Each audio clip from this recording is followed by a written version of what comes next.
Good morning. So, Larry, Merry Passover, Happy Easter, and Happy April Fool's Day. There, I've said everything I need to. Let's just go within and have a prayer. Just kidding. April Fools. Ha. Ha, ha, ha, ha. I'm Reverend Bonnie, the community spiritual leader here at the center. And it's not often that we have all three of these events overlapping. In fact, the last time that Passover, Easter, and April Fools, or April 1st, all overlapped was 1956, before I was born. And the next time it will happen is 2029. So it may not seem like there's a lot that these three events have in common, but actually I think they do. And so one of those things is the egg, the symbol of the egg that Martha already pointed out is in between the seats. So there should be an egg for everyone. The symbol of the egg is found both in Passover and in Easter and in ancient fertility rites. And I believe the reason for this is that the egg symbolizes new life or new beginnings. And I found an article called The Egg in Exodus. And in this it says, one of the reasons we have the egg at Seder is because it symbolizes the beginning of life. And Passover marks the very beginning of our national existence, referring to the Jewish people. It is more exact than that. The egg reflects the precise position of the Jewish people at the time of Exodus from Egypt. And then this person named Yossi Goldman, and I don't know if it's a he or a she. Do you know if Yossi is a male or a female name? Doesn't matter. This person talked about the journey that the egg takes. So the egg starts out inside the hen, where it's confined and is laid and is no longer confined. But has the egg hatched? Has the egg actually come to life? And the answer is no. So this person is saying that the egg then symbolizes potential life. It hasn't quite come to life yet. When the Jewish people left Egypt, they were just like that, an unhatched egg. Free from the prison of Egypt and the constraints of slavery, but they weren't quite fully born. It would take 7 weeks for them to stand at the foot of the Mount Sinai and experience the great revelation of God and receive the Torah. Only when they were given a way of life did the Jewish people receive purpose. And so it was this Passover that Jesus is said to have been celebrating, and tradition says it was at that time then that he was captured, crucified, and resurrected, and that's what gave birth to our Easter story.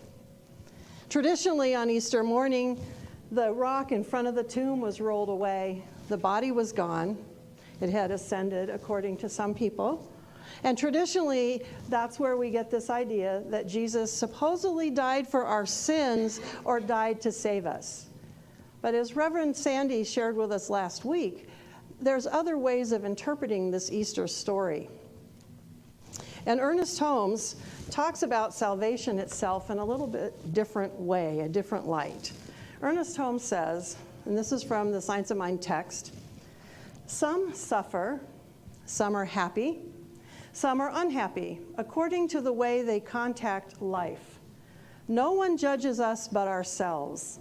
No one gives to us but ourselves, and no one robs us but ourselves. We need not fear either God nor the devil. There is no devil, and God is love. The problem of good and evil will never enter the mind, which is at peace within itself. When we make mistakes, we suffer the consequences. When by reason of enlightenment and understanding we correct such mistakes, we no longer suffer from them. Understanding alone constitutes true salvation, either here or hereafter. And further on in the text, Ernest Holmes says, when we shall think of ourselves as God knows us, then complete salvation will come to us.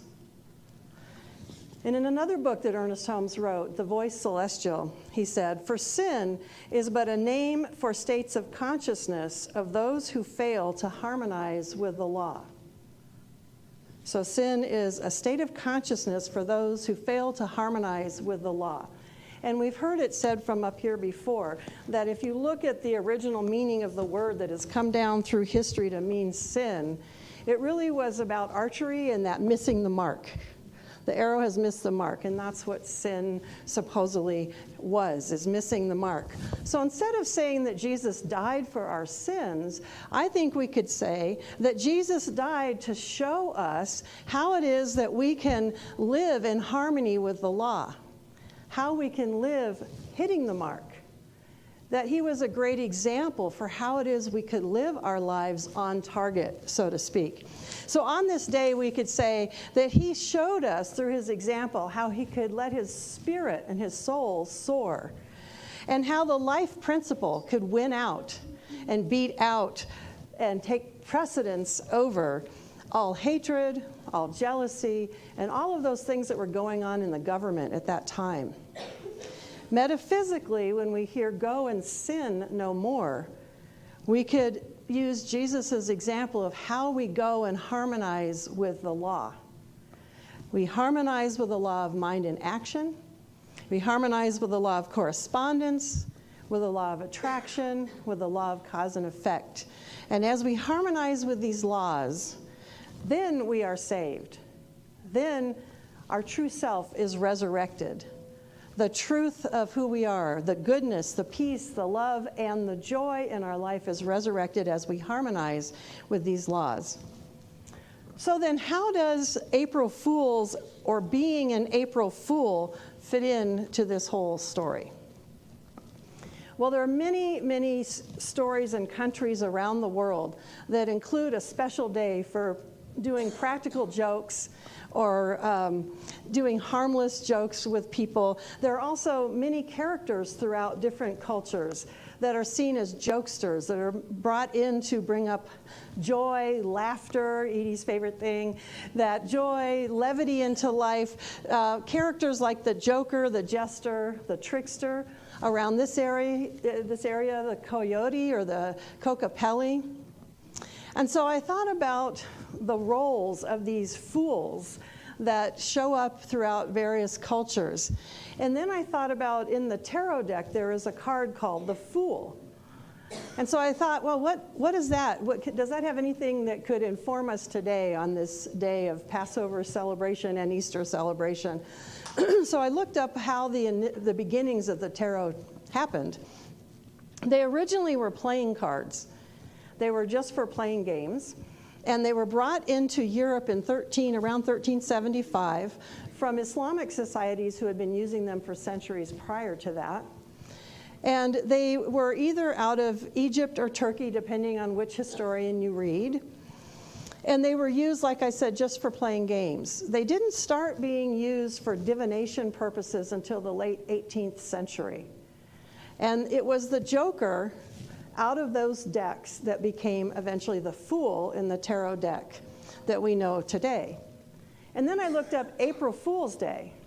And the earliest recorded association of April 1st with April Fool's Day was from Chaucer's The Canterbury Tale, which was in 1392.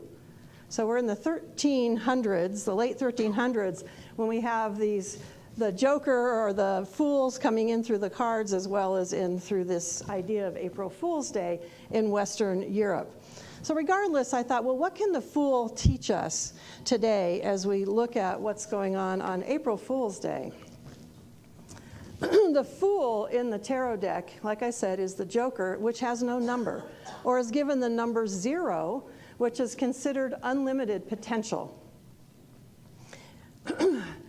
In this card, then, is considered a card of potential, new beginnings, and innocence.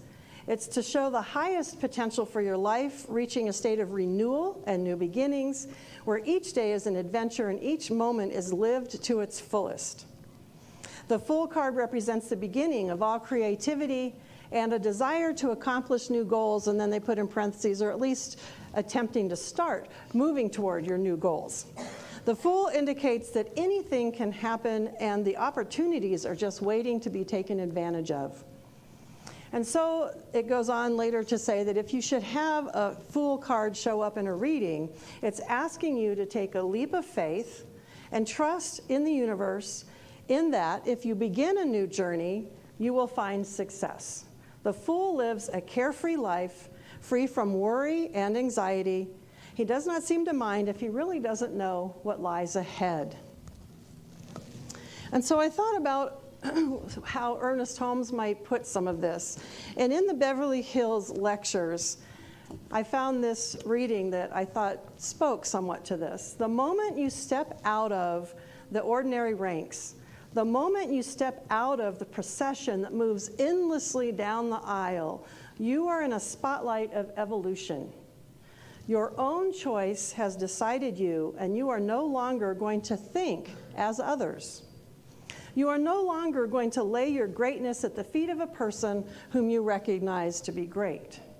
The moment a person steps out of the endless stream of humanity, he no longer goes by the norm that was set by mass mind. You become a leader. You become a thinker. You become one who introduces new things into the world. This person is now, in my mind, one specially chosen by cosmic intelligence for a divine purpose. But he or she has to create the vision ahead of him or herself.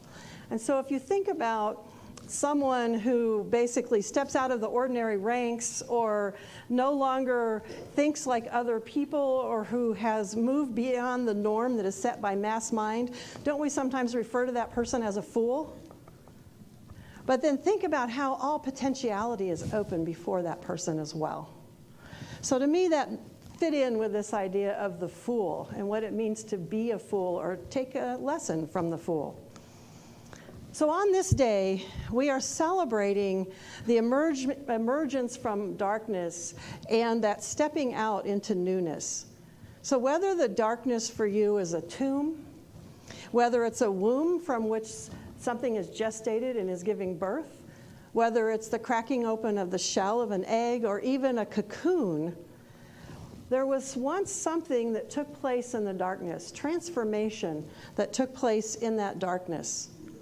And once we roll away those rocks of despair or mental blocks, or once we go through whatever those birth pains might be and through that birth canal that's a little tight, or once we break out of that shell, or once we've done a complete transformation in the darkness, like the caterpillar has to do to become a butterfly, then we emerge.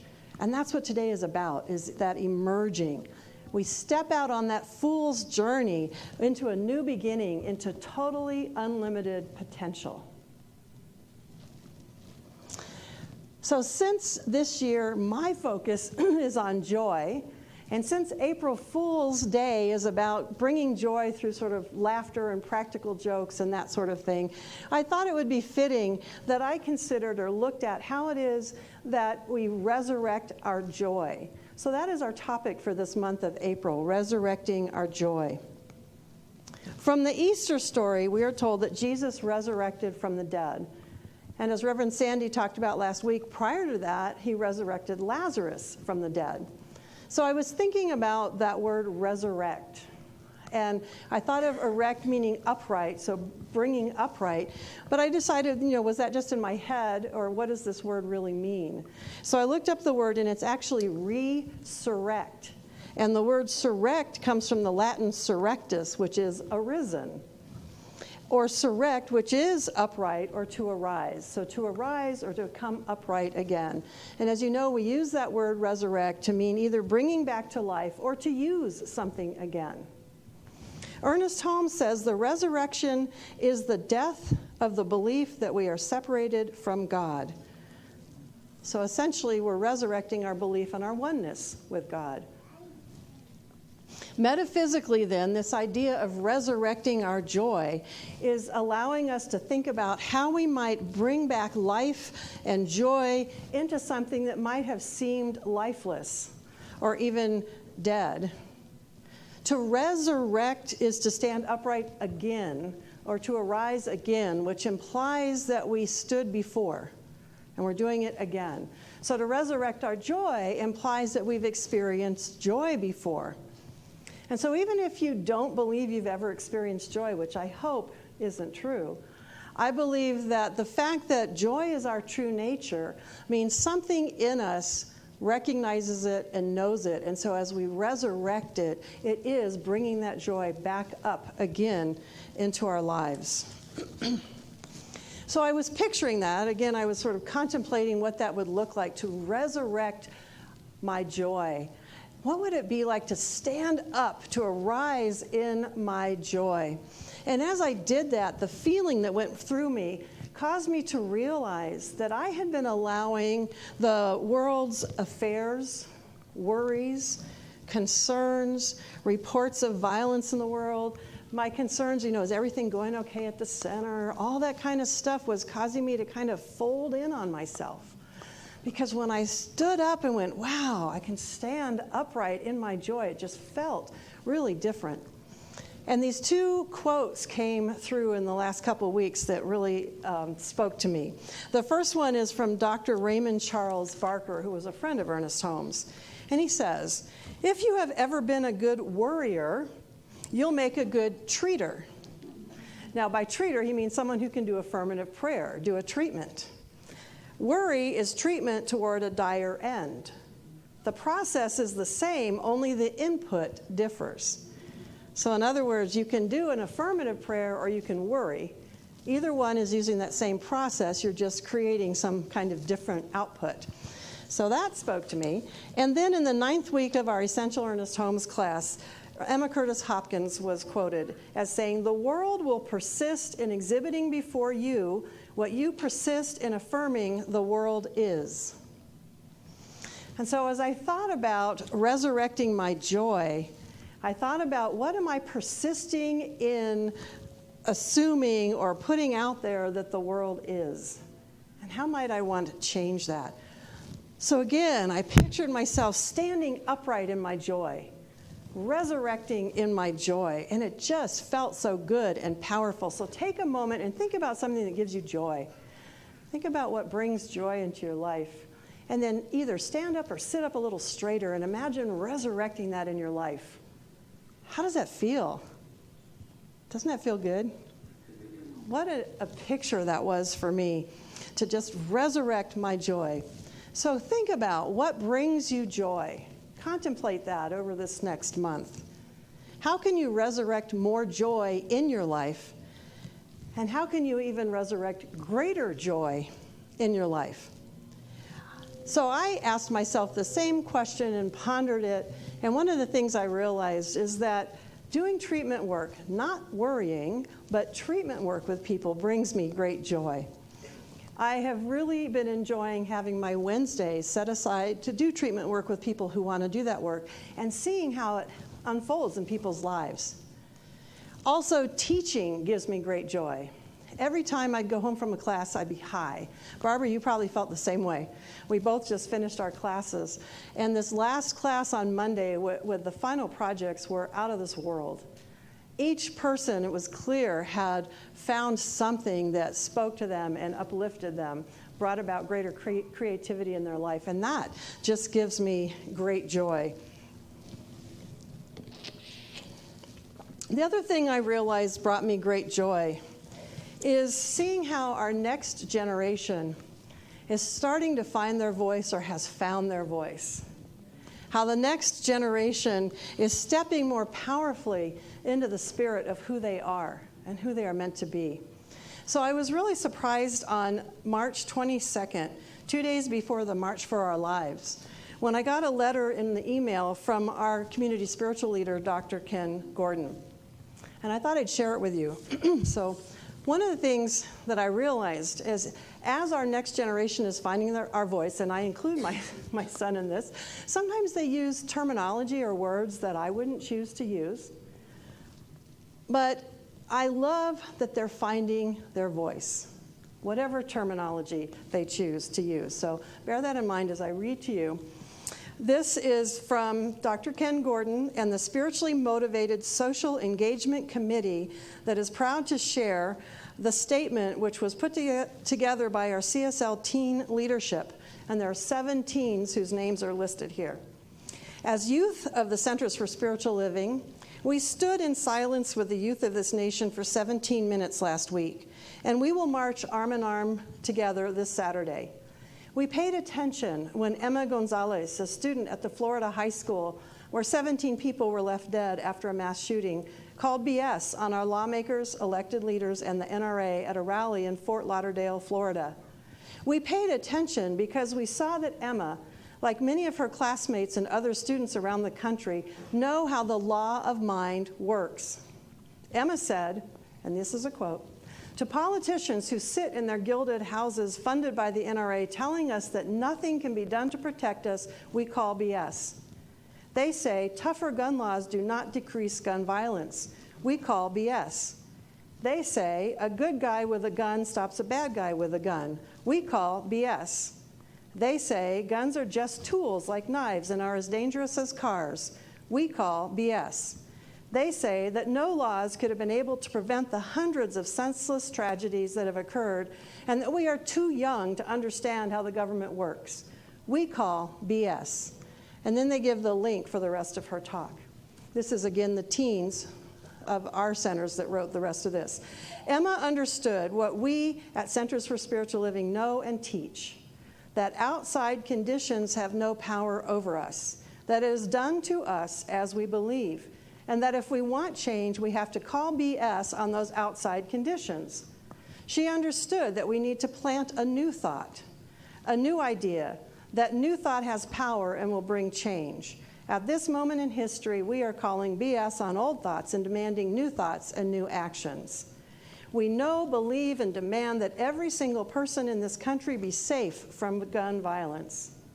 We know, believe, and demand that the youth in our communities, our friends, should not feel afraid when attending school. We know, believe, and demand that people of color be protected and better served in areas where firearm violence and death are routine. We know, believe, and demand that it is so, and we call BS on any so-called political reality that has kept it from happening so far. It is done as we believe, it is done now, and so it is. And then Dr. Ken Gordon said, "Blessings to you all." Ernest Holmes might have said we should negate false appearances. They said we call BS. I think it's different terminology, maybe the same idea. And whether we agree with everything that they put in there, everything that was said, what brought me joy is the fact that the youth are finding their voice. They're figuring out how this stuff works, and we'll see where they take us as they move us forward. I believe our job is to see through the appearances, regardless of the language that's being used. Today, and the Easter story is about a man who is credited with saying, "Truly I tell you, unless you change and become like little children, you will never enter the kingdom of heaven." And how interesting, today we had 3 young children show up in the center, and our children out there are speaking up. Our children are stepping up, and our children are becoming leaders. And that gives me great joy. So what gives me joy is realizing that truth may show up in different forms. It may be expressed with different words, but as Larry said a few weeks ago, truth is truth. Holmes teaches that joy is our true nature. So I'm open to resurrecting my joy, my true nature, by seeing through appearances. By seeing through the appearances of what might be considered bad language or offensive language, to look at the deeper message. By seeing through the appearances of something to worry about, to the truth of affirmative prayer and moving my feet. I choose to remember that this world will persist in exhibiting before me what I persist in affirming the world is. So I resurrect my joy by affirming that the world is a safe place and is evolving to even safer and safer levels of expression. I affirm that what brings me joy is okay in my life, and I allow myself to experience that joy. I let myself do that, and I support others in doing the same. I resurrect my joy as I empower others to recognize truth, as well as their joy, and support all of us in standing erect and arising in our joy. On this Easter day, let us realize that Jesus didn't say, I am a martyr, so follow me and be one too. That wasn't the message. As Reverend Sandy told us last week from the book of John, he taught, I came that they may have and enjoy life and have it more abundantly. So whether you resonate today with your emergence being like those who are celebrating Passover from Exodus, that Exodus experience and leaving something that felt like it had enslaved you, or whether you resonate today with spring and newness coming through the womb of something that you've been gestating for a while and are ready to birth, or whether you're breaking out of some shells that you might have created in your life and you're ready to burst through like those little chicks, or if you are resonating more with the idea that you've been experiencing a death-like tomb where you've had to roll away boulder-sized barriers to your good. Whatever it is you're resonating with today is full of energy and power that invites us to step out into that invincible, new creation to all possibility and all potential. We're transforming, we're stepping out of and arising from what took place in that darkness, whatever type of darkness it was. We're breaking free. And since it's April Fool's Day, in addition to resurrecting joy through pranks and little jokes that you might do on each other, I invite you all to embark on that fool's journey. And like a child, step out unencumbered, fearless, as you experience and allow into your life your unlimited potential. At the end of the article on the egg as Exodus, Yossi Goldman said, so freedom itself is only half of the story. What we do with our freedom, that's the question. We need a purpose in life, and we need a moral, spiritual infrastructure to help guide us in life. Otherwise, we wander aimlessly through the wilderness, and our freedom remains undeveloped potential. Let's not be unhatched eggs. Let us use our freedom wisely and achieve all our aspirations. And so as you take those eggs, some of you have already opened them, but as you take your eggs and you crack them open,